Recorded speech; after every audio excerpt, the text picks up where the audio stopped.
Hello दोस्तों, मेरा नाम रिया है। मैं जब 5 साल की थी तभी मेरे पिताजी की मौत हो गई थी।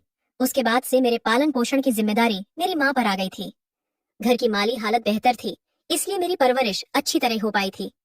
पिताजी के गुजर जाने के बाद मेरी माँ ने दूसरी शादी नहीं की, क्योंकि वे अपना पूरा ध्यान मुझे ही देना चाहती थी। वो मुझको पढ़ा लिखाकर डॉक्टर बनाना चाहती थी। मेरे पड़ोस में एक लड़का रहता था जिसका नाम विशाल था। मैं और विशाल एक ही उम्र के थे। हम साथ साथ पढ़ने जाते और साथ में ही खेलते थे, और इसी तरह धीरे धीरे समय बीतता गया।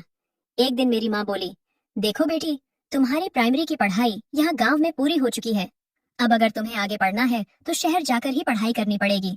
शहर भी पास में ही है। मैं विशाल के पापा से बात कर लूंगी। तुम दोनों साथ में जाना और वहाँ मन लगाकर पढ़ना।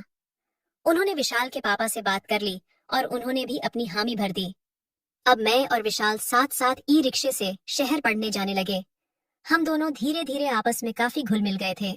स्कूल से आकर हम दोनों अक्सर साथ साथ रहते थे। अचानक एक दिन बादल छाए और भारी गरज के साथ पानी बरसने लगा। मैंने ई रिक्शे वाले से जल्दी घर लेने को कहा।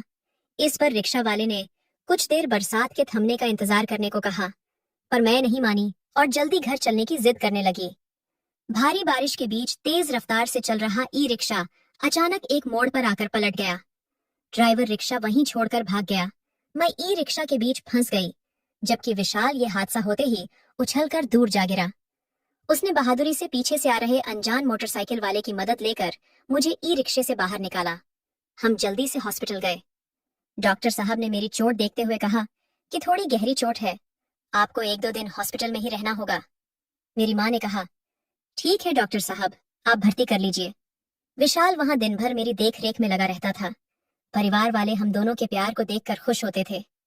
मैंने विशाल से कहा, विशाल अब तुम सो जाओ, रात ज्यादा हो गई है। मुझे जब नींद आ जाएगी तो मैं भी सो जाऊंगी। विशाल बोला, नहीं, जब तक तुम्हें नींद नहीं आएगी तब तक मैं भी जागूंगा। विशाल ने मेरी देख रेख में कोई कसर नहीं छोड़ी थी। उसकी इस खातिरदारी से मैं उसे अब और भी ज्यादा चाहने लगी थी। फिर मैं और विशाल दोनों अच्छे नंबरों से पास हो गए तो मेरी माँ ने कहा, अब तुम दोनों अलग अलग कॉलेज में पढ़ोगे। मैंने कहा, तुम ऐसा क्यों बोल रही हो माँ? माँ ने जवाब दिया, अरे तुम डॉक्टर की पढ़ाई करोगी और विशाल इंजीनियरिंग की पढ़ाई करेगा, तो दोनों के कॉलेज अलग अलग ही होंगे ना। अब तुम दोनों एक साथ थोड़े ही पढ़ पाओगे। विशाल के पिता उसे इंजीनियर बनाना चाहते हैं, पर हाँ, रहोगे एक ही शहर में। माँ ने मुझको प्यार से समझाया।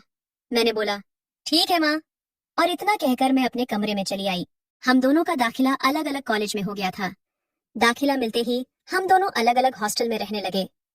एक रात अचानक 10 बजे मेरे मोबाइल फोन की घंटी बजी। मेरे फोन उठाते ही एक आवाज आई, रिया, सो गई क्या? वो विशाल की आवाज थी। मेरी धड़कन बढ़ने लगी। मैंने उसे जवाब दिया, नहीं विशाल, तुम्हारी याद मुझे बेचैन कर रही है।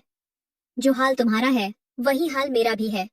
विशाल बोला, मैं तुम्हें कैसे बताऊं रिया कि मेरे दिन रात तुम्हारे बिना कैसे गुजर रहे हैं। मैं तुमसे बहुत प्यार करता हूँ और मैं तुम्हारे बिना बिल्कुल भी नहीं रह सकता। हम दोनों बहुत देर तक बातें करते रहे और सो गए। एक दिन मेरी माँ विशाल के साथ मेरे हॉस्टल आई और मेरी वार्डन से बोली, मैडम, ये मेरे परिवार का लड़का है। अब तक इन दोनों बच्चों ने साथ साथ खेल कूद कर पढ़ाई की है। अब ये दोनों परिवार से दूर अलग अलग रहेंगे। अगर विशाल रिया से मिलने आता है तो प्लीज इसे आप मिलने की इजाजत दे दिया करें, तो आपकी बहुत मेहरबानी होगी। वार्डन मैम ने कहा, ठीक है, पर हफ्ते में सिर्फ छुट्टी के दिन रविवार को ही मिल सकते हैं। हम दोनों ने कहा, जी ठीक है, हमें मंजूर है। अब मैं और विशाल दोनों ही बड़ी बेसब्री से रविवार का इंतजार करते थे, और रविवार आते ही विशाल मुझसे मिलने मेरे हॉस्टल मोटरसाइकिल से आ जाता था। हम दोनों घंटों बैठकर बातें करते थे। जाते जाते विशाल हॉस्टल के वॉचमैन को इनाम देना नहीं भूलता था। एक बार विशाल अपने दोस्त के साथ मुझसे मिलने आया और बोला, रिया, यह मेरा दोस्त अमर है, हम दोनों एक ही कमरे में रहते हैं। मैंने अमर से पूछा कि आप कहाँ के रहने वाले हैं? अमर बोला, आपके गांव के पास ही मेरा गांव है। इस तरह विशाल ने अमर का परिचय कराकर उसकी खूब तारीफ की।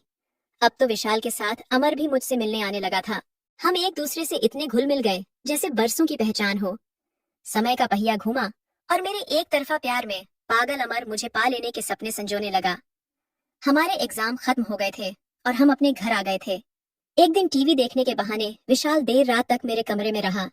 जब ज्यादा रात होने लगी तो मैंने विशाल से कहा कि तुम अब यहीं सो जाओ, मुझे अकेले में डर लगता है। अगर तुम रहोगे तो मुझे डर नहीं लगेगा। विशाल ने कमरे के फर्श पर ही बिस्तर बिछा लिया और सोने की कोशिश करने लगा, पर आंखों में नींद कहाँ। वह तो मेरे प्यार के सपने बुन रहा था। रात बीते जा रही थी, अचानक से मेरे पेट में हल्का हल्का सा दर्द शुरू हो गया। मैं बेड पर ही मचलने लग गई थी। विशाल एकदम से उठा और बोला, क्या हो गया है रिया, तू ठीक तो है? मैंने कराहती हुई आवाज में कहा, पेट में दर्द हो रहा है। विशाल बोला, रुक, मैं किसी को बुलाकर लाता हूँ। मैंने कहा, नहीं विशाल, किसी को परेशान मत करो, मैंने दवाई खा ली है, थोड़ी देर में ठीक हो जाएगा।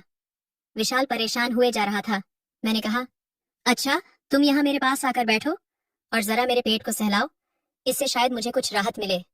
विशाल मेरे पेट को सहलाने लगा। विशाल के हाथ की छुन्न पाते ही मेरे मन में कुछ उभरने लगा। इधर विशाल भी आंख बंद करके पेट सहलाए जा रहा था।